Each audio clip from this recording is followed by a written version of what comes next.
예배 시간에 강사가 제일 긴장을 해야 되는데 오늘 사회를 보시는 우리 임장로님께서 긴장을 하신 것 같아요. 장로님은 뭘 긴장하셨는지 잘 모르시는 것 같아요. 지금도. 그렇죠? 예. 예. 기도하실 때 예수님의 이름으로 기도합니다가 마지막에 나와야 되는데 아직까지 안 나오고 계셔가지고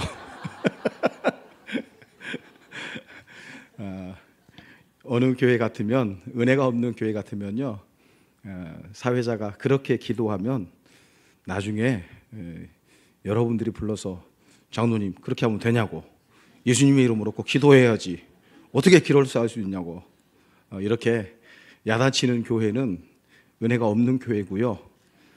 그래, 긴장하시니까 그거 빼먹고 할 때도 있겠지, 이렇게 너그러이 넘기는 교회는 은혜가 충만한 교회요, 하나님이 사랑하시는 교회인 줄로 믿습니다. 반갑습니다. 사람이 처음 대하면은 그 첫 인상이 있잖아요. 첫 인상이 있는데 첫 인상은 외모를 통해서 이렇게 먼저 이렇게 만나게 되는 것 같아요. 여러분 보실 때 저의 첫 인상을 어떻게 보시는지, 물론 우리 석관중앙교회 우리 성도님들 가운데는 저희 교회에서 이렇게 뵌 분들도 계시고, 그 다음에 노예석상에서 뵌 장로님들도 계시고, 이렇게 다른 자리에서 뵌 분도 계시겠습니다만은, 오늘 처음 저를 보시는 분들은 강사가 어떤 사람일까, 그 첫인상이 굉장히 중요한데, 저는 여러분들이 저를 보는 첫인상이 좋았으면 좋겠다라는 소원이 있습니다. 예. 그런데 찬찬히 들여다보니까 화면에도 여기도 나오네요. 이게 감추고 싶은데 제가 여러분이 보실 때 오른쪽 귀에 지금 잔뜩 이 의료용 테이프를 붙여놨습니다. 왜 강사가 귀에다가 테이프를 붙이고 있나 궁금해하면서 설교 내내 그건 묵상하시는 성도가 없기를 바라는 마음에서 제가 지난주 월요일 날 병원에 입원하여서 이렇게 미루고 있었던 수술을 한 가지를 받았습니다.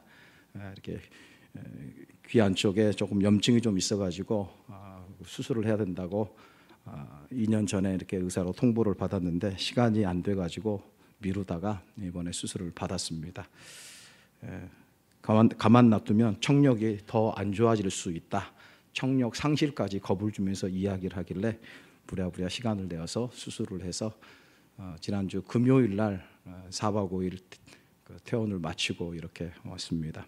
그래서 석관중앙교회 김기선 목사님께서 오늘 말씀 전하라고 이미 오래전부터 불러주셨는데, 수술 날짜가 잡히는 순간, 수술하면은 여기다 붕대 칭칭 감아야 되고 머리도 이렇게 잘라야 되는 이런 뭐 상황이 있어가지고 외모가 이게 좀 좋게 보이지 않을 것 같아서 헌신 예배 말씀 전하는 거를 못 하겠다라고 말씀을 드릴까 생각을 하다가 이번에 거절하고 다음으로 미루면은 다음에 안 불러 주실 것 같아서 그런데 그렇게 결정하고 그냥 이 모습 이대로 온 것이 더 잘했다는 생각이 듭니다. 감사합니다. 이거 아멘 할 거 아닙니다. 이거는 아멘 할 거 아니고요. 목사님 아까 예배 전에 말씀을 들으니까 우리 석관중앙교회 헌신 예배 1년에 3차례 있다고 그러더라고요. 저희 교회는 1년에 헌신 예배 8번 드립니다. 8번 드리는데, 재직 헌신 예배가 연중에 제일 처음 드리는 예배 저희와 동일합니다. 그런데 제가 우리 교회에서 부임한 이래 지금 5년째 사역을 하고 있는데, 재직 헌신 예배는 다른 어떤 헌신 예배보다도 조금 더 좀 무게감이 있어서 제가 강사를 섭외할 때도 그래도 좀 무게감이 있는 목사님들을 이렇게 강사로 청빙하여서 말씀을 나누고 은혜를 받곤 했는데, 이 재직 헌신 예배, 그것도 1년에 3번밖에 없는 이 헌신 예배가 있는 교회에 이렇게 제가 개인적으로 생각하는 그 무게 있는 재직 헌신 예배의 자리에 부족한 사람을 이렇게 말씀을 전할 수 있는 기회를 주신 우리 담임 목사님과 우리 당회에 감사를 드리고, 두렵고 떨리는 마음으로 강단에 섰습니다. 함께 읽은 말씀의 내용을 통해서 동력자에게 문안하라. 교회마다 오후 예배 때 드리는 예배 형태가 조금씩은 좀 다른 것 같은데요. 저희 교회 오후 예배는 30분 정도를 찬양을 뜨겁게 합니다. 우리 김기선 목사님 저희 교회 오셔서 말씀을 전해주신 때가 있었는데 뜨겁게 찬양하고 그 다음에 설교가 시작되는 시간이 한 40분 지났을 때 설교가 시작돼서 이렇게 때로는 강사들이 설교를 시간에 쫓겨서 풍성하게 하지 못하고 이렇게 중간에 마무리하고 시간의 제약 때문에 그런 경우가 있어서 합니다만은 우리 교회 보니까 바로 2시, 3시에 딱 돼가지고 예배가 시작되고 말씀을 전하는 시간이 10분에 딱 주어지니까 40분에 보통 예배가 끝나나요? 아닙니까? 예, 그냥 원하는 대로. 예, 그것은 인사말이고요. 그렇죠? 예. 여하튼 서론이 너무 깁니다만은 그런 자리에 이렇게 함께 예배 드릴 수 있어서 말씀을 전할 수 있는 기회를 주셔서 감사를 드립니다. 이 조폭 집안에 3형제가 모였더랍니다. 조폭 집안이요. 좀 가볍게 들으십시오. 가볍게. 서로 즐겁게 대화를 하다가 3형제가 모였는데 맨 막내 이 아들이 형제가 막내가 영어 단어를 사용하면서 형님들한테 말을 했습니다. 그랬더니 큰형님이 칭찬을 하더랍니다. 야, 우리 막내 요즘 영어 공부하는갑다. 참 잘하네. 이렇게 큰형님이 칭찬을 해주었답니다. 막내가 응수를 합니다. 그러죠 형님. 요새와 같이 이 글로벌 시대에 영어 공부 좀 하고 있단께요 하면서 웃으면서 응수를 합니다. 형님들, 물이 영어로 뭔지 아십니까? 그랬더니 듣고 있던 형님들이 야, 그것 정도는 우리가 알지라. 물은 셀프란께. 맞죠 형님, 물은 셀프지요. 막내가 응수를 했습니다. 그러면 형님들, 오렌지가 영어로 뭔지를 아십니까? 그랬더니 둘째가 머리를 극적극적거리면서 기억하려고 했습니다. 큰형님이 말을 하라고 하니까 아따 형님 좀만 참으시오. 제가 기억납니다. 그게 뭐더라 내가 알았는데 오렌지가 영어로 뭔가 알았는데 가만히 있으죠. 뭐라더라? 이렇게 얘기하고 있는데 듣고 있던 큰형님이 자신 있게 대답을 하더랍니다. 그더라 오렌지가 뭐드냐 하면 그건 델몬트요. 델몬트 얘기를 해주더라고요. 그랬더니 이 이야기를 듣고 있었던 막내가 맞습니다 형님 이제 기억이 납니다. 그렇다면 형님 썬키스트는 뭐단가요? 이야기를 하더랍니다.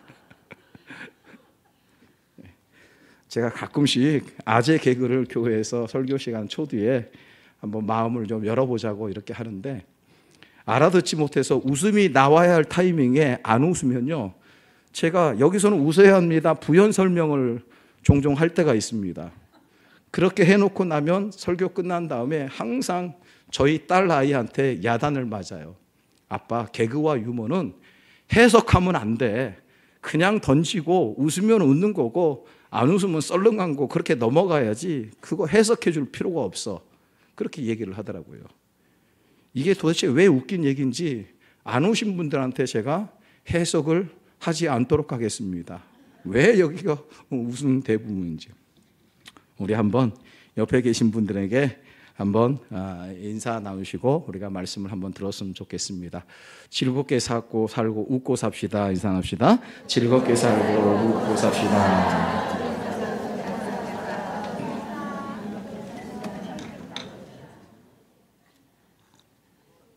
즐겁게 살아야 합니다. 웃고 살아야 합니다. 오늘 본문 말씀에 바울은 로마에 있는 교회들에게 쓴 편지를 마무리하면서 여기에 많은 사람들을 한 사람 한 사람의 이름을 거명하면서 지금 이야기를 하고 있습니다. 여러분 영화를 보시면 영화의 맨 마지막 장면에 그 영화를 제작한 사람들, 그 영화가 개봉되고 만들어진 데에 참여한 사람들, 그 사람들이 배우이든 혹은 스텝이든 PD든 연출가이든 거기에 그 영화를 만들기 위해서 수고하고 함께한 사람들의 이름이 자막으로 쫙 뜨는 것을 보셨을 겁니다. 마치 한 편의 영화가 엔딩될 때에 그 영화를 만든 사람들의 이름이 자막에 뜨듯이 올라오는 것을 보듯이 지금 사도 바울이 이 로마서 16장에 소개하는 이 사람들은 로마서와 함께 영원히 기억하고 싶은 이름들이 바로 이 사람들입니다. 나중에 여러분 읽어보시겠으면 알겠습니다만 이 16장에 등장하는 사람의 인명이 정확하게 33명이 등장되고 있습니다. 마치 우리나라 독립선언서에 서명한 33명과 같은 숫자이기 때문에 기억하기가 쉬울 것입니다. 자, 그 중에서도 24명은 로마 교회의 성도들이었고 그 다음에 9명은 고린도 교회의 성도들로 구분이 됩니다. 우리가 잘 아는 대로 바울은 13권의 성경을 썼습니다. 그리고 그 13권의 서신서의 말미에 때로는 사람들의 이름을 소개하는 경우가 종종 있는 것을 보게 되죠. 하지만 로마서만큼 이렇게 많은 사람들, 수십 명의 이름을 거명하면서 이렇게 사람들의 이름을 등장시키는 경우는 없습니다. 오직 이 로마서에만 이 많은 사람들을 소개하고 있는 것이죠. 바울이 소개하는 인물들 가운데에 이 사람들을 좀 구별해 보면요, 어느 특정 계층에 속한 사람들이 전혀 아니었습니다. 교회 안에 다양한 계층, 다양한 사람들, 다양한 연령대의 사람들이 존재하고 있는 것처럼 오늘 이 자리에도 다양한 분들이 계신 것처럼 여기에는 이방인들도 있고 유대인도 있고요, 젊은이도 있고 나이 든 분들도 있고 남자도 있고 여자도 있고 그리고 싱글도 있고 부부도 있고 쌍둥이도 있고 로마의 귀족이라 말할 수 있는 그런 이 계층의 사람도 있고요, 노예도 들어 있습니다.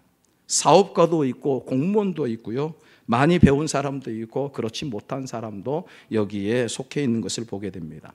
이 사람들은 신분이나 계층이나 연령이나 성별 모두를 초월해서 지금 불려지고 있는 사람들이죠. 사도 바울이 도대체 무엇 때문에, 어떤 연유 때문에 이렇게 많은 사람들의 이름을 한 사람씩 구체적으로 지금 소개하는 것일까요? 자, 이 사람들, 이 33명의 사람들을 한데 묶어서 생각해 볼 때에 여러 가지 다 다른 특징을 가지고 있고 다른 계층의 사람이고 다양한 사람들인데 이 사람들의 모습 가운데서 공통되는 한 가지의 특징적인 이 사람들을 총체적으로 부를 수 있는 그러한 중요한 내용이 무엇일까? 무엇이 바울로 하여금 이러한 다양한 사람들을 소개하면서 이런 사람들을 자신의 동력자들이다라고 이야기하고 이런 사람들과 더불어서 인사하라, 이런 사람들을 알아주라, 이런 사람들을 소개한다라고 지금 말하고 있는 것일까요? 이 사람들의 공통점은 오직 딱 한 가지였습니다. 그것은 다른 것이 아니라 이들은 복음을 위해서 자신을 기꺼이 헌신한 바울의 복음 팀 멤버들이었다는 겁니다. 한번 따라서 하겠습니다. 복음을 위해서 함께 팀원된 사람들. 예, 그렇습니다. 우리가 잘 아는 대로 사도 바울은 하나님의 부름을 받아서 주님의 교회를 세우고 목회자로서, 목양자로, 전도자로, 선교사로 그의 일생을 바쳤던 사람입니다. 그가 하나님 앞에서 부르심의 소명을 인식하고 복음 전도자로, 목회자로, 사람을 가르치는 교사로, 선교사로 그의 일생을 하나님 앞에 살아가게 되죠. 사도 바울의 수고와 헌신을 통해서 많은 교회들이 세워졌고 그리고 그의 복음의 영역은 소아시아를 넘어서 유로까지 확대되어가는 복음 전파의 최선봉에서 사역했던 사람입니다. 하지만 우리가 잊지 않고 기억해야 될 한 가지 사실이 있습니다. 바울이 결코 자신 혼자 이 일을 이룬 것이 아니었다는 것입니다. 만약 바울이 혼자서 복음을 전했다면 이렇게 많은 영향력을, 그의 복음 사역이 그렇게 확대되거나 깊어지지 아니했을 겁니다. 바울 곁에는 복음을 위해서 함께한 팀 멤버들이 있었습니다. 바로 사도 바울은 그 사람들의 이름을 로마서 16장에서 우리에게 소개하고 있는 겁니다. 자, 이 사람들은 복음을 위하여서 함께 기도하면서 수고와 고난을 마다하지 않았던 이 사도 바울의 복음팀 멤버들이었습니다. 이들은 자원하여서 바울의 복음 사역에 함께 동참하였습니다. 그리고 함께 주님의 교회를 세워가는 이 일에 기꺼이 헌신했다는 겁니다. 여러분, 우리는 1년에 몇 차례가 됐든지 헌신 예배라는 제목을 담아서 함께 하나님 앞에 특별한 예배를 드립니다. 헌신이 무엇입니까? 헌신이라는 두 단어가 한자어로 이루어졌는데요, 드릴 헌자에다가 몸신자가 헌신이라는 뜻입니다. 내 몸을 드린다. 여러분, 몸을 드린다고 할 때에 그것을 하나님 앞에 드리는 자의 태도는 몸뿐 아니라 우리의 모든 것을 하나님께 드린다라는 의미가 담겨져 있는 것이 진짜 헌신이 될 것입니다. 지금 바울이 거명하고 있는 이 33명의 사람들은 사도 바울을 통해서 주님의 교회가 세워지는 이 일에 복음이 전파되고 선교하고 구제하고 주님의 나라를 세워가고 주님의 교회를 견고하게 세워가는 데에 그들이 철저히 자원하여서 헌신된 사람이고, 바울은 그 사람들과 더불어서 주님의 나라를 세워왔고 주님의 교회를 세워갔고 전도와 선교의 사역을 지금까지 감당하고 있었다 말하고 싶은 것입니다. 비록 인종과 신분과 성별과 교육 수준, 사상적 배경은 달랐지만 오직 예수 그리스도의 십자가의 복음 그 하나로 소명을 받아서 자신의 생명조차 아깝지 아니하고 바쳤던 사도 바울과 함께 그 마음에 감동이 되어서 동의하여서 동력하는 사람으로 지금 살아가고 있는 복음의 팀원들입니다. 그들의 구체적인 이름에 대해서 쭉 설명을 하고 있습니다. 베베에 대해서 이야기를 합니다. 1절에 이야기를 합니다. 부부로서 브리스가와 아굴라에 대해서 설명을 하고 있습니다. 그럼 바울이 지금 거명하고 있는 사람들의 모습을 보면요, 목회자였던 바울의 마음 가운데 얼마나 그 사람들이 자신의 목회 사역과 선교의 사역과 복음 전파의 이 사역 가운데에 정말 도와주고 함께 해주고 이렇게 협력했다는 그 정도가 여러분 차이가 있는지를 바울이 소개하는 사람들의 수식어를 통해서 볼 수가 있습니다. 3절 말씀에 보니까 브리스가와 아굴라, 이 사람들은 부부이죠. 이 두 부부는 사도 바울이 고백을 합니다. 이 사람들은, 이 부부는 목숨이라도 나에게 내놓을 정도로, 목숨도 아깝지 않을 정도로 목숨까지 내어 바치는 그러한 마음으로 나를 도와서 이 사역을 감당하고 있는 사람이다. 그러니 여러분, 바울의 입장에서 본다면 다른 여러 사람들과 비교가 될 정도로 브리스가와 아굴라라는 사람을 소개할 때에 우리는 바울의 모습은 보지는 않았지만 그 사람을 거명하고 이야기할 때에 바울의 심정에 어떤 마음으로 이야기를 하고 있을까? 저들은 나와 함께 생명 바쳐서 주의 복음 전하는 데에 선교사로서 목회자로서 사역하는데 나를 도와줬던 고마운 사람들이다. 이 사람들을 좀 알아주면 좋겠다.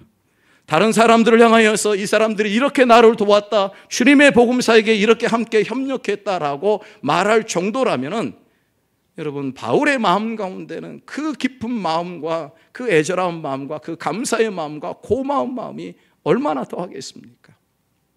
너무나도 고맙고 감사한 부부가 이 브리스가와 아굴라라는 부부였습니다. 에베네도가 등장합니다. 이 사람은 아시아의 복음의 첫 열매라고 소개를 하고 있습니다. 그 다음에 안드로니고 유니아 7절 말씀에 이야기를 합니다. 이 사람들은 바울의 친척이었습니다. 안드로니고 유니아. 계속해서 10절 말씀에 아리스도불로, 우리 발음하기도 좀 어려운 이름들을 쭉 거명을 합니다.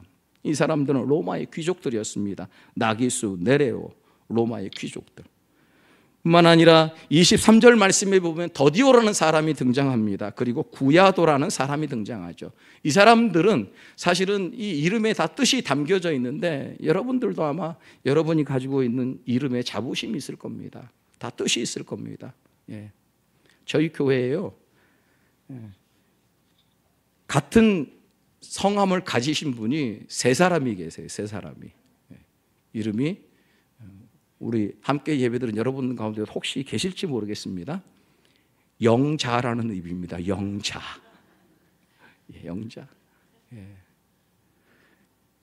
그 뜻은 제가 잘 모르겠어요. 여쭤보지 않아서. 근데 그래도 아마 좋은 뜻이 있을 겁니다. 영자. 제가 임은진 목사입니다. 저는 저의 이름에 대해서 항상 자부심을 가지고 있습니다. 저는 할머니께서 고향 땅 전라남도 영광 고향 땅에 그 아주 전기도 들어오지 아니하는 75년도에 전기가 들어올 정도로 첩첩산중에 그 시골 마을에 오래전부터 선교사가 들어와서 복음을 전하는데 미국 선교사를 집에 모셔가지고 예배를 드림으로 그 동네에 처음 교회가 세워지고 저희 할머니가 선교사를 모시고 예배 드리면서 예수님을 믿게 되고 그 다음부터 우리 온 가족이 중심이 되어서 그 마을에 교회가 세워져서 지금도 존재하고 있는 교회입니다. 그래서 그 할머니께서 신앙을 해가지고 믿음을 가지셔서 신앙생활을 시작하면서 손자의 이름을 지어줬습니다. 제가 그 할머니 슬하에서 태어났거든요. 지금은 돌아가셨습니다만은 하나님의 은혜로 참 진짜를 써서 은혜 은자에다가 참 진짜 하나님의 은혜로 참 사람이 되어라 은진이라는 이름을 지어줬습니다. 좋지 않나요? 은진. 그런데 이 은진이라는 이름 때문에 중학교 다닐 때에 아이들에게 조금 놀림을 당했습니다. 야, 너 그거 여자 이름 아니냐. 그리고 저는 중학교 때도 열심히 교회를 잘 다니는 그런 학생이었는데 애들이 저를 볼 때마다 야, 은진 미륵 부르는 거예요. 미륵 저기 불상이잖아요. 저 지방에 있는 뭐 미륵 하나 있잖아요. 은진아 부르면 좋은데 야, 은진 미륵 해가지고 하여튼 좀 상처가 있습니다. 그러나 좀 자부심이 있습니다. 그래서 저를 소개할 때마다 저는 항상 제 이름을 자랑스럽게 소개를 합니다. 그리고 이름을 거명할 때마다 그 이름에 걸맞게 지어주신 분의 이름에 걸맞게 뜻에 제가 보응하는 의미에서 그렇게 하나님 앞에 살아가야지 다짐하곤 합니다. 하나님의 은혜로 참 사람이 되어라. 참 사람이 되어라. 더디오라는 이름은요, 이름의 뜻이 없어요. 노예 신분으로 태어났던 사람이기 때문에 더디오는 이름의 뜻이 아니라 첫째라는 뜻을 가지고 있습니다. 셋째라는 뜻을 가지고 있어요. 셋째. 그러니까 그냥 노예 신분으로 태어났으니까 야, 셋째야 이렇게 부른 것이 그 사람의 이름이 되었던 거예요. 셋째, 더디오. 그 다음에 구화도는 셋째 다음에 뭐가 되겠습니까? 넷째. 예, 잘하십니다. 넷째. 구화도는 이름의 뜻이 있는 게 아니에요. 뭐 은혜로 참 사람이 되라 이런 뜻이 있는 게 아니에요. 야, 넷째야 이렇게 불려졌던 사람입니다. 그런데 이런 신분을 가지고 있고 이런 이름의 뜻도 없는 사람이 지금 사도 바울의 입에서 여러분들은 더디오에게 인사하고 문안하고 구야도에게 인사하고 문안하고 저 사람들을 좀 알아주어라. 더디오라는 사람은요, 바울이 불러주는 대로 로마서를 대신 기록했던 사람으로 바울이 소개를 합니다.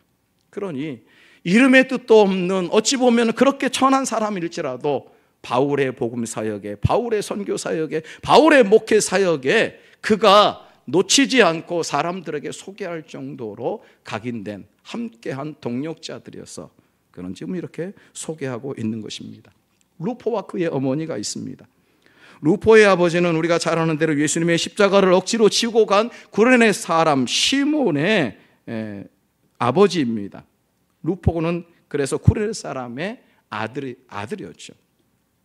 루포의 어머니는 구레네 시몬의 아내이죠. 구레네 시몬은 예수님의 십자가를 대신 지고 가면서 예수님을 가까이에서 배웠습니다. 확인되지 않는 내용입니다만은 후에 이 구레네 사람 시몬은 예수님의 십자가를 대신 지고 간 그 일을 통해서 예수님께서 진짜 구세주임을 믿고 구주로 영접하고 집에 돌아와서 그의 아내와 아들들에게 복음을 전했던 사람으로 기독교 역사에 회자되고 있습니다. 아버지로부터 복음을 들은 루포와 그의 아내는 바울의 팀원이 되어서 적극적으로 바울의 팀 사역에, 복음 사역에 헌신하며 도움을 주었던 인물들입니다. 그 외에 수많은 인물들이 나타납니다. 마리아, 암블리아, 우르바노, 스다구, 아벨레. 제가 가급적이면 설교를 이렇게 외워서, 원고는 있습니다만 외워서 청중을 보면서 이렇게 하려고 노력하는데, 여기에 나와 있는 이름을 아무리 외우려고 해도 잘 안 외워지더라고요. 그래서 할 수 없이 원고를 보면서 말씀을 드립니다. 헤로디온, 드루베나, 뭐예요? 아순그리도, 블레곤, 헤메, 파드로바. 머리가 휘어져서 기억력이 좀 떨어진 거 아닌가, 그렇게 생각하지 않기를 바랍니다. 머리만 좀 휘어졌을 뿐이지, 존경하는 우리 김기선 목사님의 한참 후배입니다. 저는. 놀라셨어요? 집사님이, 권사님이 놀라셨어요. 그래서 노예의 선배 목사님들에게 좀 종종 이렇게 귀여운 책망을 받습니다. 임 목사 머리 좀 염색해, 나보다 나이 들어 보이잖아, 뭐 그렇게 했는데, 그렇습니다, 여러분. 지금 사도 바울이 말하고 있는 이 사람들, 어떤 사람은 단순하게 이름만 말하고, 어떤 사람은 그가 나에게 어떤 도움을 주었는지 마음을 담아서 소개하고 있는 모든 사람들, 여러분, 이런 모든 사람들, 이 사람들이 바로 바울과 함께 주님의 교회를 세우고 복음 사역에 함께 헌신된 사람들이었습니다. 바울은 이 사람들의 이름을 지금 성경에 기록하면서, 하나님께서는 바울로 하여금 성경에 이 사람들의 이름을 기록하게 함으로 그들의 이름을 영원토록 빛나게 하고 있습니다. 수천 년이 지난 이 시대에도 여전히 이 사람들의 이름은 성도들의 귀에 오르내리면서 회자되면서 하나님 앞에서 영원히 기억될 이름으로 우리에게 존재하고 있는 것입니다. 아마도 이들의 이름은 이 땅에서뿐만 아니라 천국에서도 참으로 영광스럽게 빛나고 있을 줄로 믿습니다. 많은 자들을 옳은 대로 인도한 사람들의 이름은 하늘의 별과 같이 찬란하게 비칠 것이다. 다니엘 12장에 말씀하고 있는 것 아니겠습니까? 그 사람의 신분이 노예이든 귀족이든, 그 사람이 많이 배운 자이든 아니면 그렇지 못한 사람이든, 혼자이든 아니면 부부이든 어떤 형편과 처지에 있는 사람이든지, 이 사람은 바울의 복음 사역을 위해서 그가 영원토록 기억할 뿐만 아니라 하나님께서도 영원히 기억하는 이름이 되고 있는 줄로 믿습니다.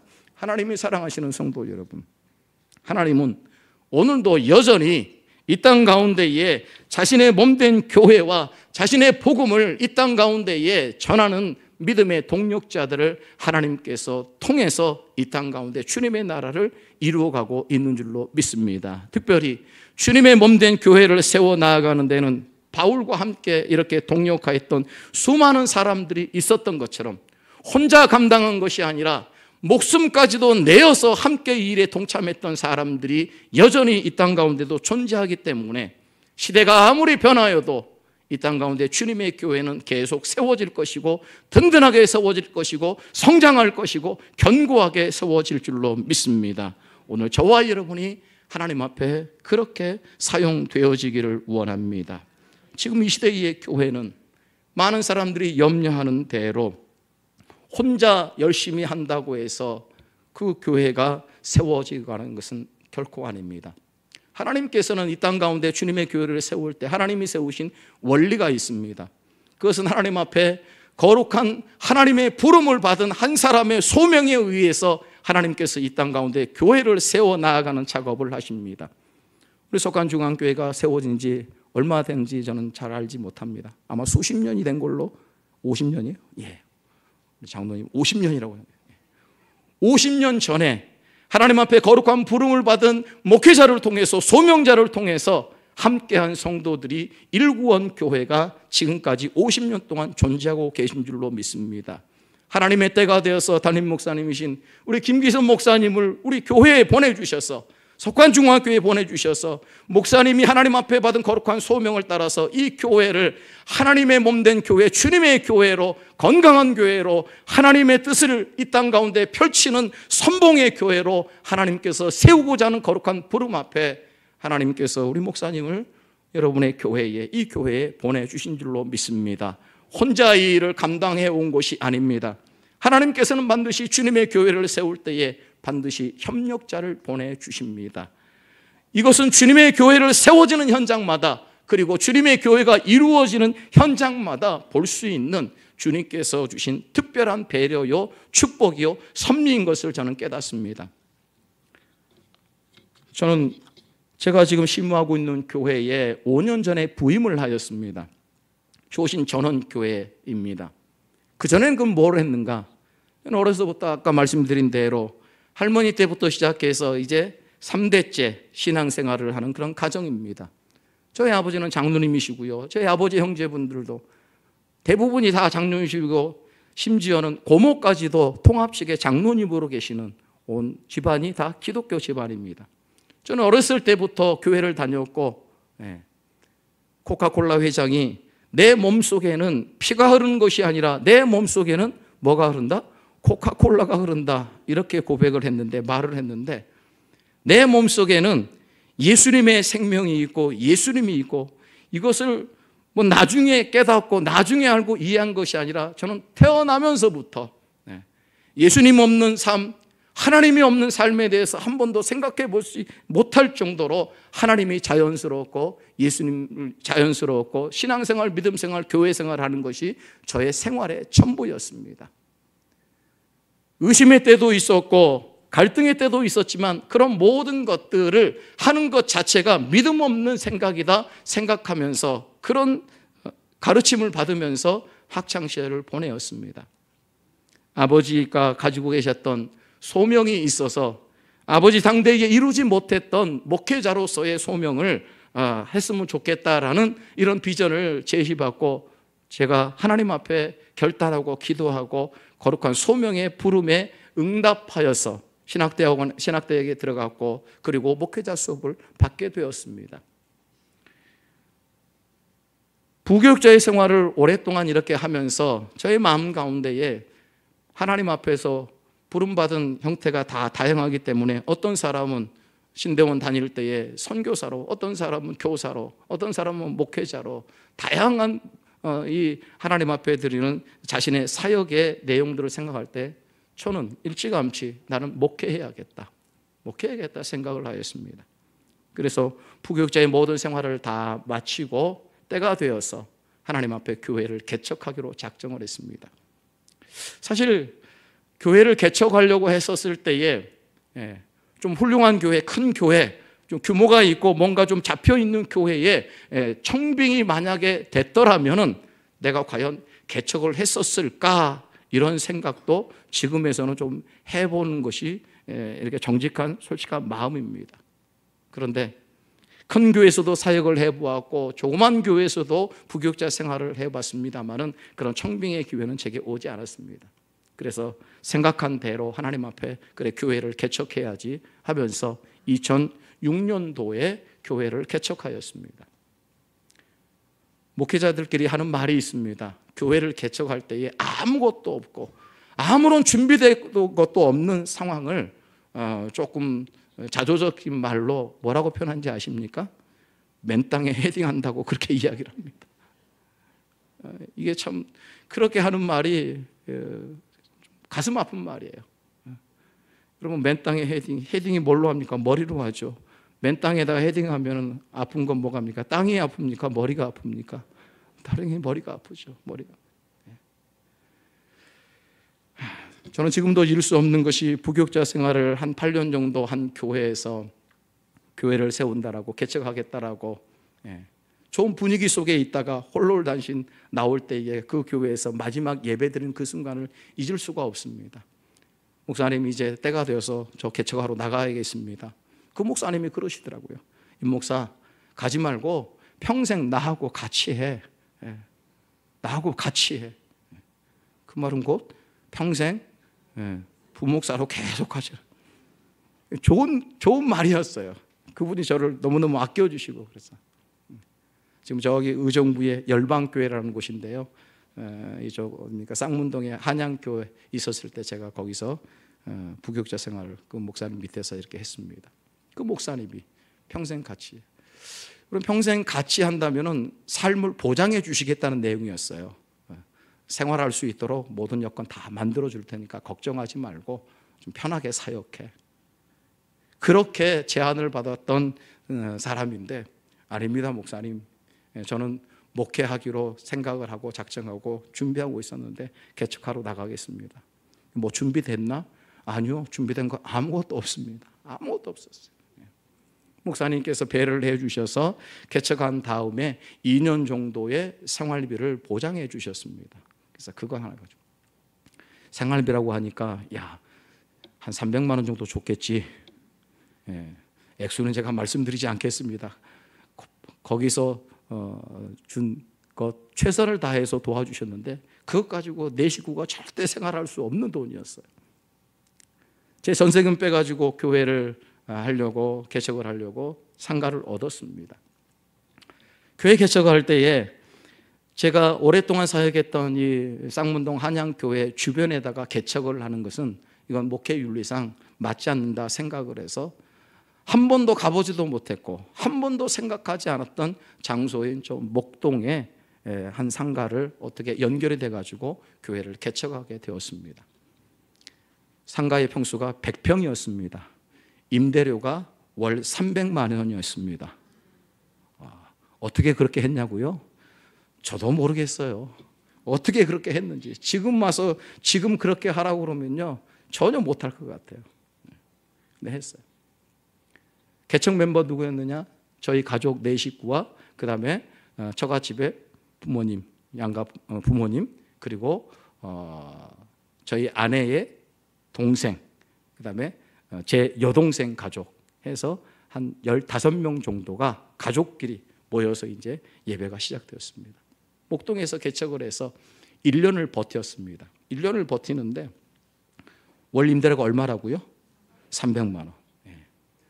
보증금 4천만 원 걸고 월 300만 원씩을 꼬박꼬박 내는데요. 헌금 전부 걷어가지고 그냥 주인한테 그냥 딱 갖다 주고 자 월세 드립니다 하는 것으로 해도 모자라더라고요. 임대료가 깎여 나갑니다. 그래서 아니다 싶어서 이렇게 해서는 안 되겠다. 내가 너무 몰라도 현실을 너무 모르고 그래도 목회자로서 부름받아서 25살 때부터 교회 사역을 시작했고 주님의 교회를 세우겠다라고 주변에 있는 모든 사람들에게 목사로서 목회자로서 지금까지 불려주고 있는데 좀 그때에 그 300만 원 되는 100평짜리의 건물을 얻었을 때에는 좀 뭔가 좀 과시하고 싶은 마음이 좀 있었던 것 같아요. 그래도 내가 목회 처음 개척 시작하는데 이 정도 시작하는 거야 뭐 이거 감당할 수 있어 좀 우쭐한 마음이 좀 있었던 것 같아요. 그런데 1년 지나고 나니까 이래서는 안 되겠다라는 생각이 들더라고요. 그래서 아내와 같이 기도하면서 정리했습니다. 야 이건 안 되겠다. 우리가 살 수 있는 방법은 이거 좀 이렇게 하다가 그리고 마침 택하였던 장소가 큰 교회가 바로 옆에 있는 그런 지역에다가 그렇게 제가 선택을 했던 겁니다. 목사님들이 이구동성으로 이야기를 하죠. 교회 개척할 때 큰 교회 옆에는 절대 가지 마라. 저도 수없이 많이 들었었는데 여러분 이 마음이 앞서면요 그 어떤 이야기도 들리지 않고 눈이 가려져서요 이 현명한 판단이 없더라고요.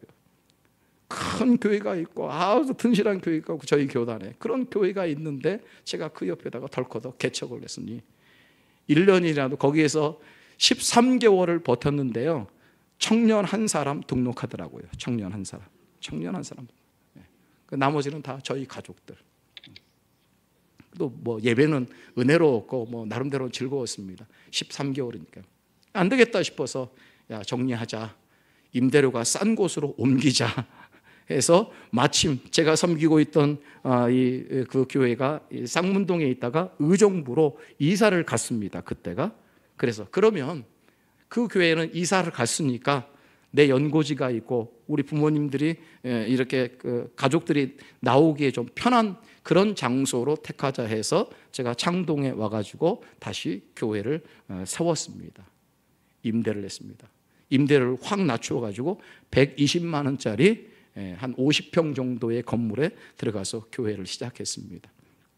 그렇게 했더니 이제는 조금은 여유가 생겨서 이곳에서 다시 예배를 드리고 교회가 세워져야 한다는 소문이 들어서 전에 사역했던 교회의 집사님들 가운데에 이렇게 교회를 정하지 못하고 방황하던 그런 분들이 몇 가정이 있었습니다. 그분들이 저의 소식을 듣고 자원하여서 찾아왔습니다.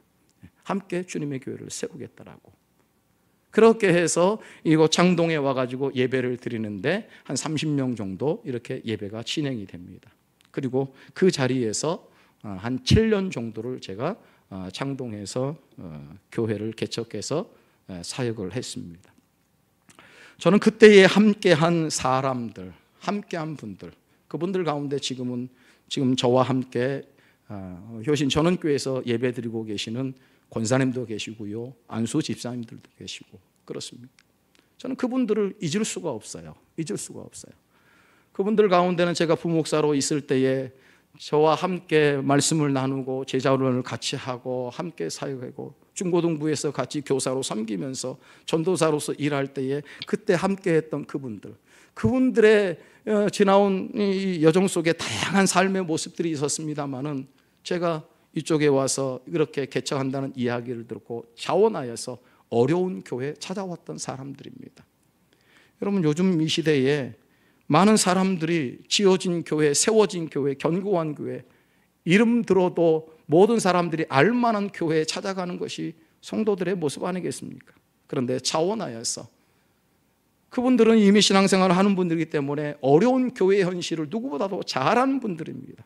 그런 분들이 찾아오셔서 목사님 함께 하겠습니다. 그때에 함께한 권사님, 지금 권사님이지만 그때는 집사님이었습니다. 어떤 여집사님 한 분은 저에게 찾아와서 목사님 함께 하겠습니다.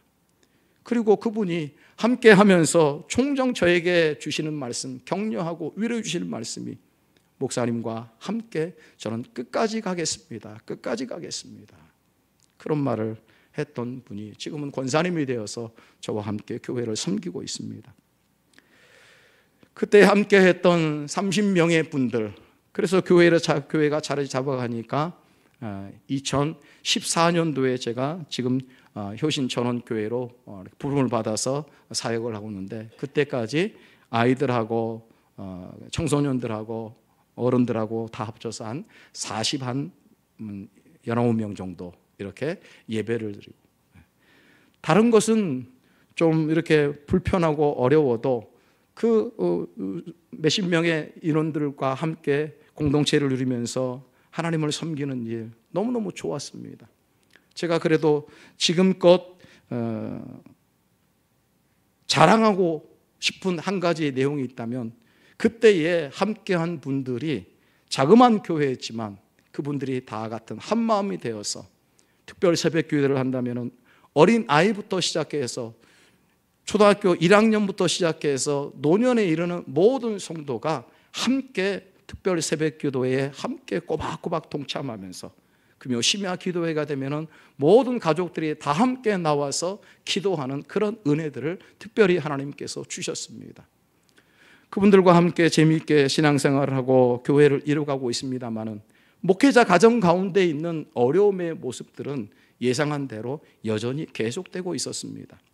사실은 다 가난한 분들이어서 교회에 임대료 내고 나면은 그 다음에 목회자 생활비가 제대로 공급되지 아니합니다. 사실은 교회를 개척할 수 있었던 것은 사실은 저의 용기보다는 아내의 용기가 더 컸습니다. 교회를 개척하자고 할 때에 주저주저하던 저를 향하여서, 제 아내는 저를 향하여서 여보라고 지금까지 한 번도 안 부릅니다. 그냥 목사님이라고 불러요. 목사님, 우리 교회 개척합시다. 뭐 어떻게 먹고 살 건데 제가 돈 벌게요. 제가 돈 벌어서 제가 어떻게든 해볼게요.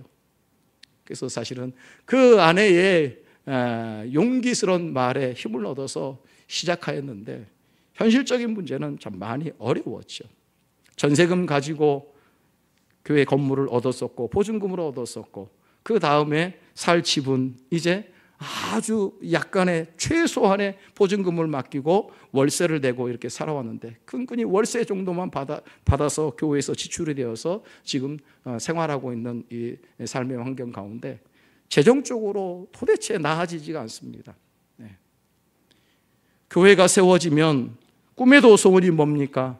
임대의 자리에 벗어나서 내 건물을 갖고 싶은 것이 모든 교회의 소원 아니겠습니까? 그런데 계산해 봐도요, 몇 년 동안 있으면서도요, 이거 어떻게 해야지 좀 내 건물을 갖고 좀 이렇게 교회를 안정적으로 목회를 할 수 있고 생활비 걱정하지 않고 이렇게 목양에만 전념할 수 있는 상황이 될까? 참 소원하면서 기도하면서 하고 있음에도 불구하고 이 주어진 현실과 상황의 모습은요, 어렵게는 매한 가지였습니다. 결국은 필요한 모든 자금들을 어떻게 마련합니까? 집을 줄이고 월세 보증금으로 나가는 돈을 줄이고 뭐 이렇게 해서 경상비로 쓰고 생활비로 쓰다가 결국에는 더 이상 살 집이 없는 상황이 되어서, 그렇다고 부모님에게 도움을 요청하기도 어려운 상황이고 도와줄 수도 없는 상황이었습니다. 그래서 최종적으로는 교회 한편에 칸을 막아가지고 거처를 마련해서 여기서 생활을 하고 이어나가자 해서 교회의 한 공간을 판넬로 막아가지고 거기에다가 방 2칸을 들여서 아이들하고 거기서 2년 동안을 생활을 했습니다. 지금까지 보면서 저희 아이들에게 가장 미안하더라고요.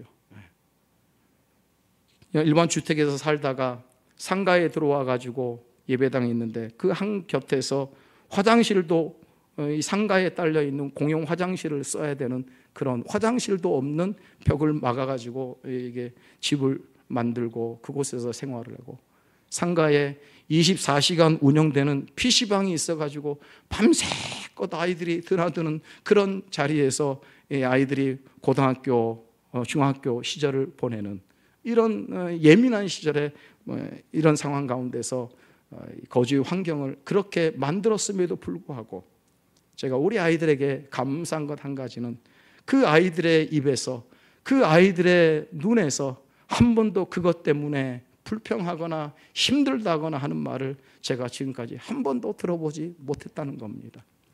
좋은 것 먹여주지 못해도, 좋은 것이 아니라 가장 기본적인 환경도 아이들한테 제공해 주지 못하고 있는 삶의 상황 가운데서도 엄마 아빠 속상할까 봐 그 어떤 내색도 하지 아니하고 묵묵히 밝게 살아오고 자리 잡아가고 있는 그 아이들을 볼 때에 마음이 대견하기도 하고, 한편으로는 그것이 하나님 앞에서 목사이지만 아버지로서, 아빠로서 그런 마음이 많이 들었던 것도 사실입니다.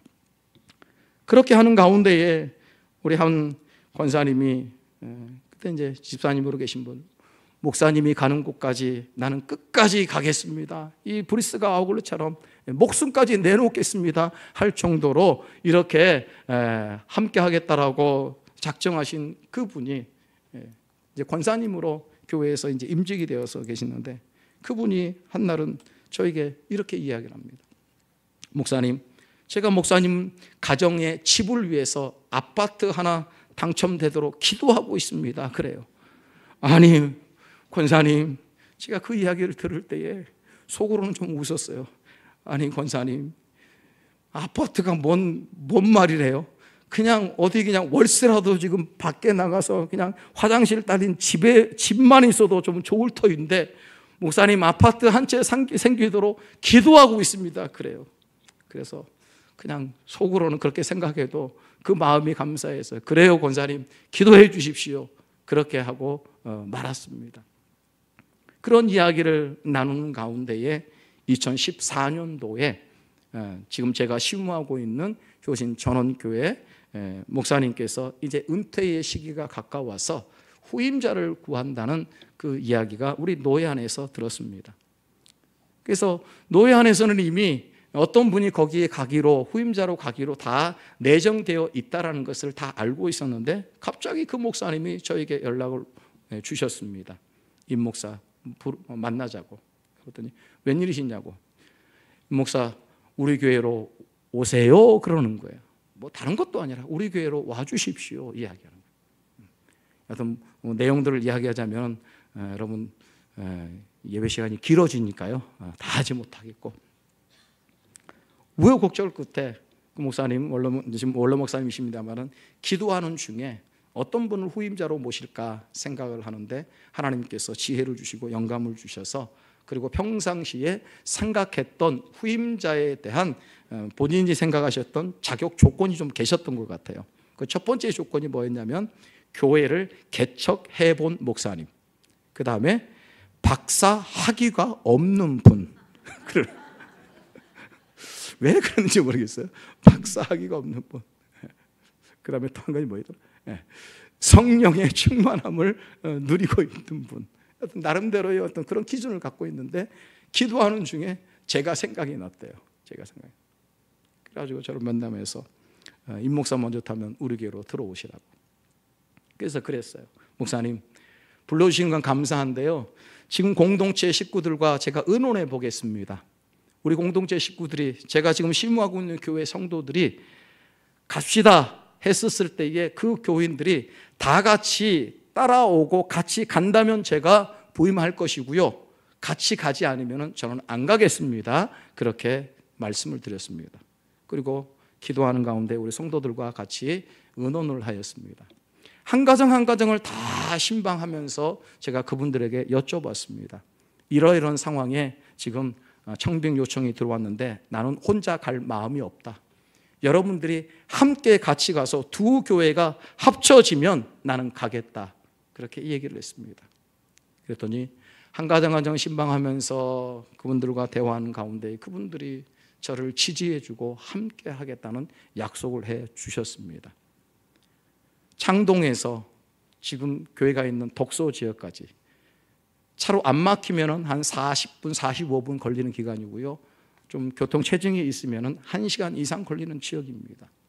그런데 그분들이 약속한 대로 다 같이 함께 참여하는 것으로 두 교회가 합병하기로 해서 제가 지금 있는 교회에 후임 목사로, 담임 목사로 청빙이 돼서 위임식을 하고 지금 5년째 교회를 섬기고 있습니다.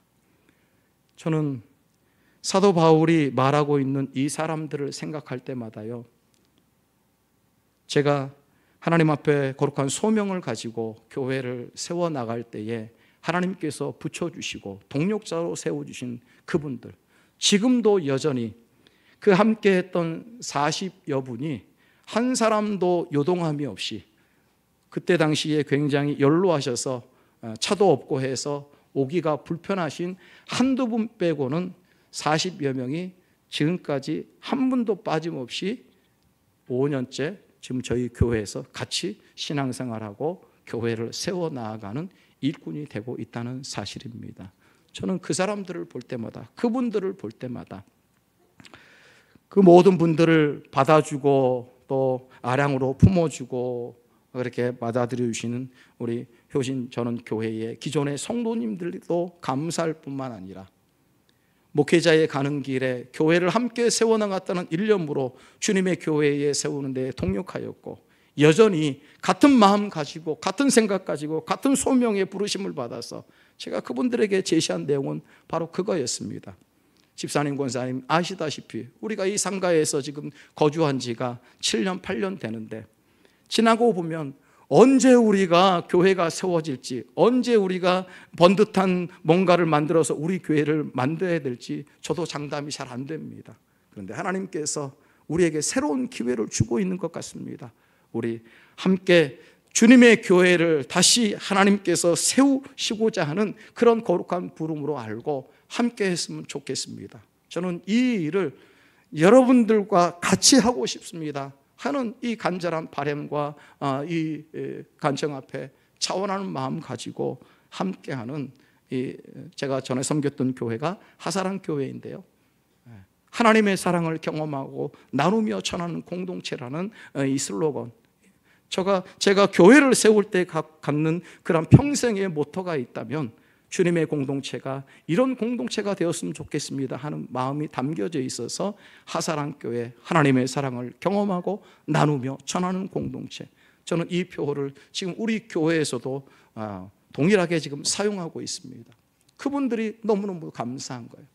형제보다도 감사하고요, 혈육보다도 감사하고요, 어떤 때는 그분들을 생각할 때마다 목양에 힘들고 지치고 스트레스 받고 어려운 일이 있을 때마다 저분들이 나와 함께 하고자 해서 지금도 이 힘든 발걸음을 중단하지 아니하고 계속해서 함께 하고 있는데, 저분들을 봐서라도 내가 낙심하면 안 되지, 내가 여기에서 멈추면 안 되지, 극복해야지 하는 그런 마음을 가지고 목양에 일념하고 있는 것이 사실입니다. 하나님이 사랑하시는 성도 여러분, 지금 이 시대의 교회는 담임 목사 한 사람이 열심히 한다고 해서 세워지는 것이 결코 아닙니다. 중직자 한두 분이 열심히 한다고 해서 역시 세워지지 않습니다. 팀이 짜여져서 한 팀이 되어서 한 마음이 되어서 함께 주님의 거룩한 교회를 세워 나가야 되는 줄로 믿습니다. 말 가운데요, 팀보다 위대한 선수는 없다라는 말이 있습니다. 그렇습니다. 팀보다 위대한 성도는 없습니다. 혼자가 아닙니다. 함께여야 합니다.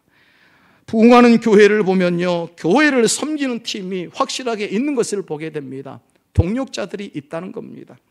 이렇게 앞서서 함께하는 사람들이 많은 공동체일수록 부흥하게 되고요, 하나님의 기적의 역사가 나타나는 공동체로 하나님이 사용하고 있는 것입니다. 담임 목사님은 앞에서 말씀과 기도로 분명하게 중심을 잡고 앞서가고요, 좌우에서는 우리 중직자들이, 우리 장로님들이 병풍처럼 둘러서서 결코 목회자보다 앞서거나 뒤처지지 않고 보조를 맞추면서 가는 것. 여러분, 재직이 해야 될 일이 무엇입니까? 목사님들이, 여러분도 많이 들어서 알겠습니다만은, 한 교회에 세워지는 목회자의 영성보다, 목회자의 수준보다 나아지는 교회는 결코 보지 못하였다, 그렇게 이야기를 합니다. 많은 성도들이 목사님과 함께 주님의 거룩한 교회를 세워나가는 동력자로 세움을 받을 때에 그곳에 하나님의 거룩한 부흥이 임하는 현장이 지금 우리 한국교회가 이 땅 가운데 세워진 수많은 주님의 교회들마다 나타나는 현상이요, 모습인 줄로 믿습니다. 몸으로 헌신하는 성도들, 물질로 헌신하는 성도들, 기도로 헌신하는 성도들, 어떻게 하든지 모두가 다 하나님께서 이 땅 가운데 남겨준 교회를 세우기 위해서 최선을 다하고 있는 것입니다. 감사한 것은 지금 부임한 교회에 이제 6월이면 만 5년 사이 끝내고 6년째 접어듭니다. 교회 처음 갔었을 때에 하사랑에 있던 성도들 한 40명 정도, 그곳에 기존에 있던 성도들 한 60명 정도 해서 평균 주일 낮 예배 시간에 청년, 장년 포함해서 한 90명 평균 출석이 그렇게 됐더라고요. 2014년도에. 지금은 어떻게 되겠습니까? 큰 부흥은 아니고요, 자그마한 부흥은 조금씩 이루어가고 있습니다. 지금 주일 낮 예배 출석 인원이 120명, 150명. 저는 인원이 얼마 되지 않기 때문에 성도들의 이름을 A4 한 장에 다 기록해 놓고 예배 끝나면 바로 목양실에서 어느 분이 왔는가 오지 않는가 제가 동그라미 치면서 기록을 합니다. 그러니까 금방 숫자가 나와요. 오늘 예배 몇 명이 드렸다, 몇 명이 들었다. 이거는 뭐 숫자가 100여 명 불과하니까 가능한 일입니다. 예배를 그렇게 드리고 있습니다. 주일학교 아이들하고 그 다음에 유초등부 아이들, 우리 교회에 등록한 총 인원을 보니까 197명이 되더라고요. 그래서 돌아가면서 빠지는 사람이 있으니까 출석한 인원 한 160명 정도가 교육부서와 장년들 이렇게 예배인으로 되고 있습니다.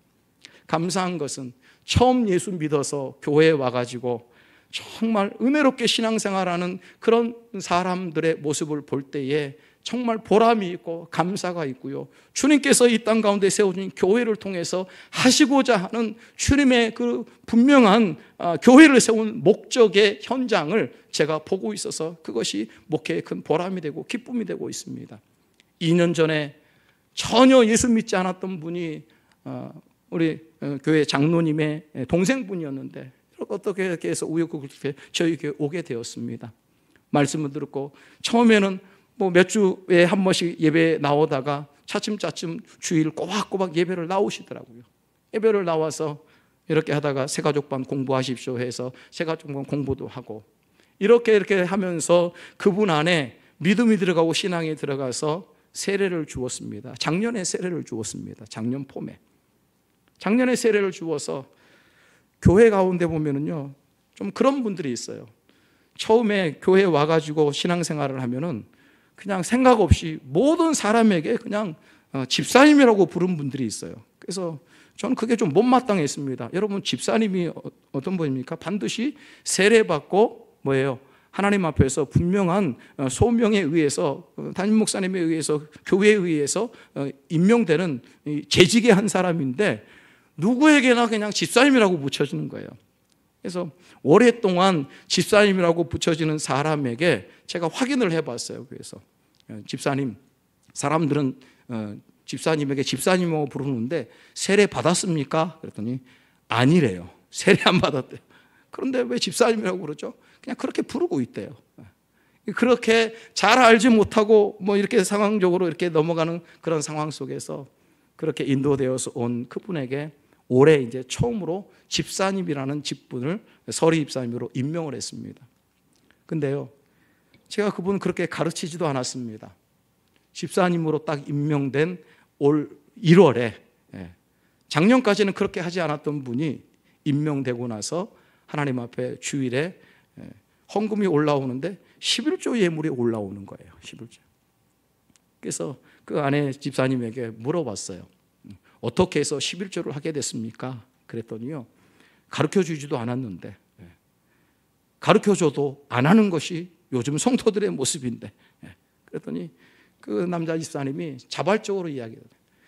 집사님으로 임명되면 11조도 해서 교회 일에 같이 해야 되는 것 아니야? 그래서 해야겠어. 이 마음을 가지고 11조를 드려요. 잘했다고 칭찬하면서 11조를 드렸습니다. 그럼 그분이 그렇게 변화되는 모습을 보면서 지금 얼마나 은혜롭게 감사하게 신앙생활하고 교회 생활하는지. 그래서 그 아내분이 이야기를 해요. 목사님, 세례받고 집사님이 임명되어서요, 제 남편의 달라지는 모습을 지금 보고 있어요. 전에는 그렇게 승질도 많이 냈는데 많이 줄었어요. 너무너무 행복해요. 몇 년 전에 자신의 가정 가운데서 남편이 삶의 문제 때문에 스스로 이렇게 안 좋은 일을 택하여서 가정 가운데 위기를 겪는 한 아내가, 한 여인이 이렇게 등록이 되어서 신앙생활을 했습니다. 정신적으로 방황하고 힘들고 어려움에 살았어요. 그분이 하는 이야기를 들으면서 얼마나 마음이 아팠을까.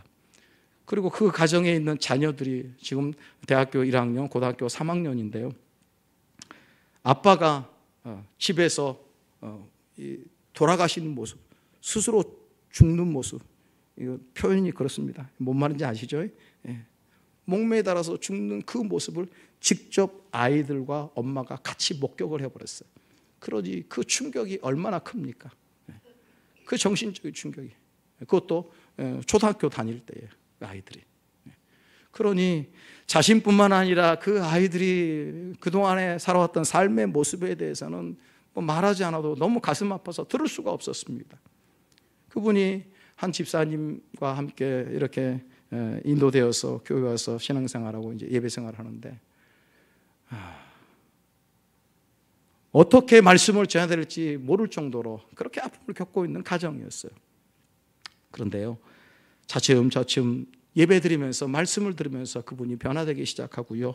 그리고 그분과 함께 말씀을 나누는 제자 훈련의 과정을 함께 하면서 이렇게 하면서 그분이 하나님 앞에서 은혜를 누리고 결코 흔들리지 아니하는 삶의 모습으로 이렇게 변화되어 가는 모습.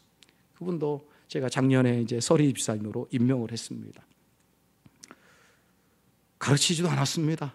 임명을 했는데 또 그분도 하나님 앞에 11조 예물을 드리면서, 오늘 예배 오기 전에요, 저희 교회에서 예배 드리면서 낮 예배 시간에 사람이 많지 않으니까 감사헌금 드릴 때에 꼭 감사의 제목을 기록하라 해서 제가 감사헌금을 받습니다.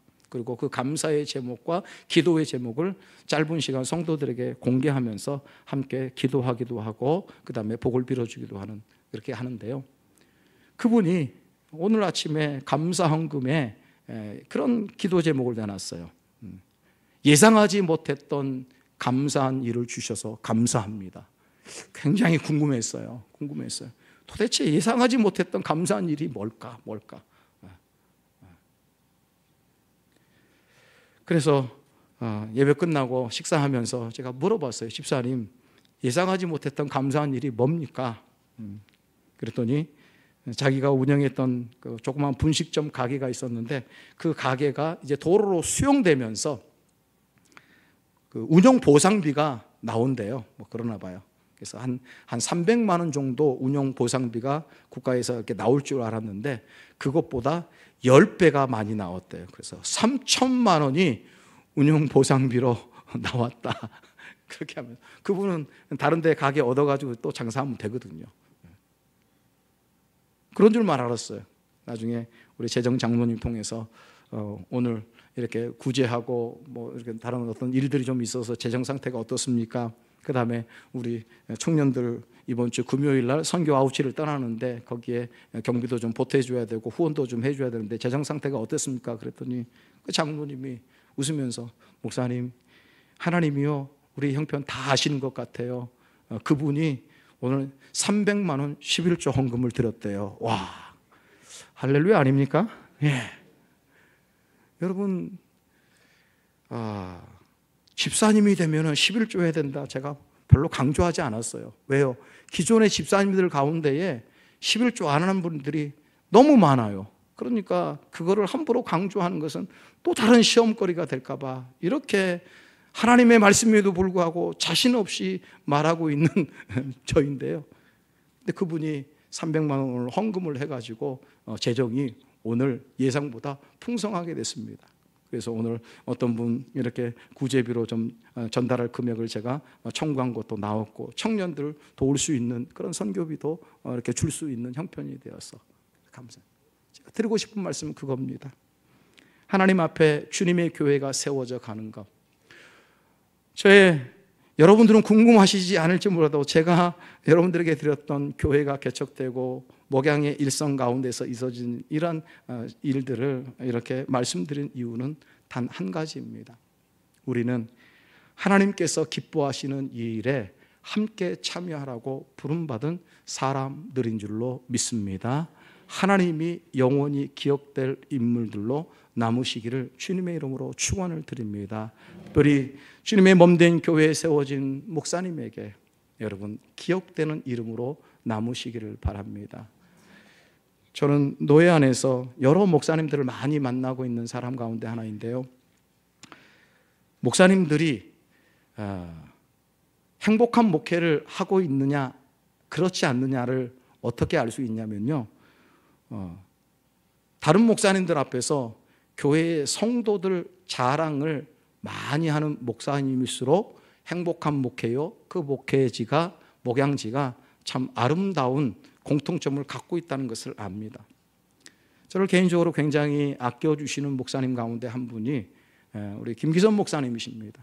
저는 김기선 목사님을 통해서 우리 석관중앙교회에 대해서 이야기를 들을 때마다 우리 목사님 입에서 나오는 말씀은요, 여러분들을 얼마나 자랑하는지 몰라요. 얼마나 자랑하는지 몰라요. 우리 장로님 가운데 어떤 분은, 우리 안수 집사님 가운데 어떤 분은, 우리 신문 집사님 가운데 어떤 분은, 어떤 권사님은 이렇게 섬기고 이런 일을 하시고 이렇게 하시고, 저는 그 목사님의 자랑하는 이야기를 들을 때마다 웃으면서 하겠으면 속으로 굉장히 부럽기도 하고 목사님 좋습니다.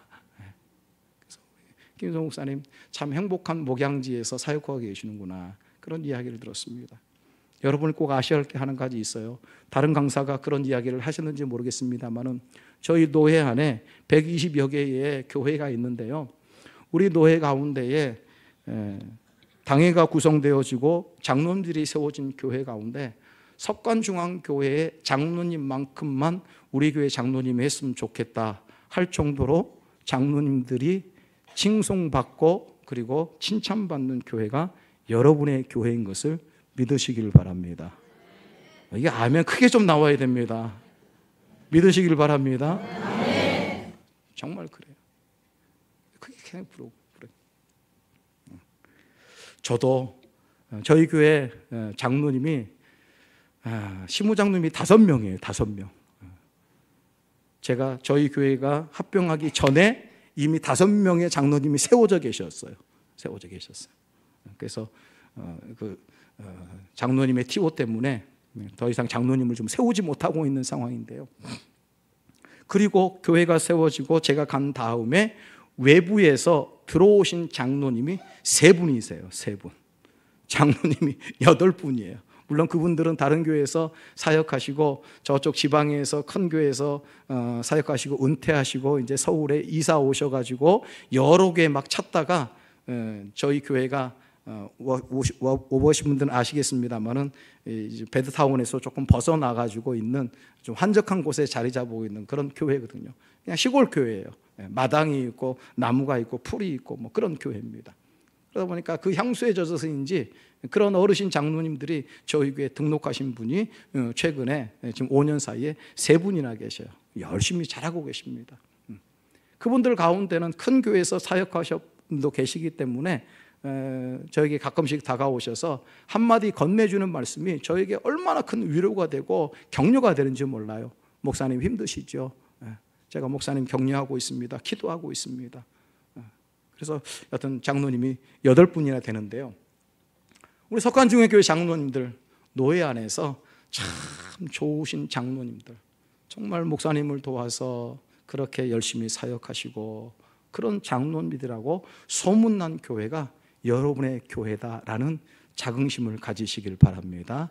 이러한 좋은 전통이 우리 석관중앙교회 주님 오시는 그날까지, 하나님 앞에 세워진 그날까지 역사 속에서 계속해서 바통이 이어지기를 주님의 이름으로 축원을 드립니다. 우리 황용주 장로님, 저도 가끔 이렇게 노예 석상에서 연관돼서 이렇게 같이 뵙는데요. 우리 황용주 장로님처럼 장로님으로서 이렇게 핸섬하게 생기신 장로님을 보다 제가 처음 봤습니다. 그러신 것 같아요. 은혜로운 교회에 이렇게 함께 말씀을 나누게 되어서 감사를 드립니다. 저의 목회지에 있었던 일들을 간략하게 소개한 것은 오늘 사도 바울이 하나님 앞에서 영원히 기억될 이름으로 내가 감사하고 있다.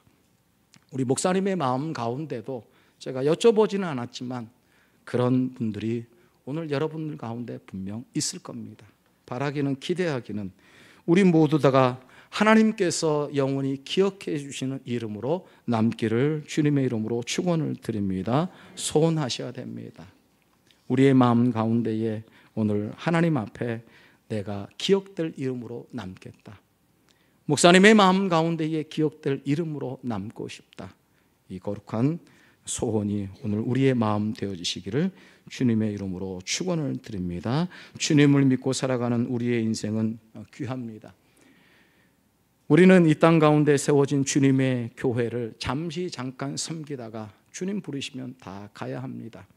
그 부르심의 날이 어떤 분에게는 불과 얼마 남지 않은 분들도 있고 수십 년 남은 분들도 있고, 그리고 하나님은 아시지만 우린 누구도 내가 얼마만큼의 시간이 남았다라고 장담할 수 있는 분도 한 분도 안 계신 줄 압니다. 언제 우리가 하나님 앞에 부름받을지 모르지만 그때 하나님 앞에 부름받아서 너 뭐하다가 이 땅 가운데 왔니? 나에게 왔니? 내가 주님의 교회를 세우라고 석관중앙교회에 너를 교회의 성도의 일원으로, 재직의 일원으로, 장로의 한 사람으로, 권사의 한 사람으로, 집사님의 한 사람으로, 목사님을 도와서 함께 이 거룩한 일에 팀 사역을 하라고 보내주었는데 너 뭐하다 왔니? 할 때에 주님, 제가 주님의 이름에 합당한 사람의 삶의 모습으로 살아가기를 애썼습니다. 힘썼습니다.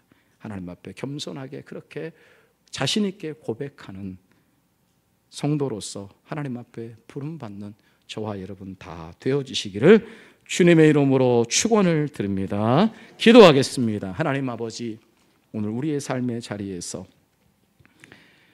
사도 바울의 생각과 또 자랑 속에 함께 주님의 교회를 세워나가고 주님의 일에 함께 동참한 이 사람들처럼 목양의 사역에 주님의 교회를 세워나가는 데에 함께 주님이 기억하시고 주님이 인정하시는 한 사람의 일원으로 섬기는 저희들 되게 하여 주시옵소서.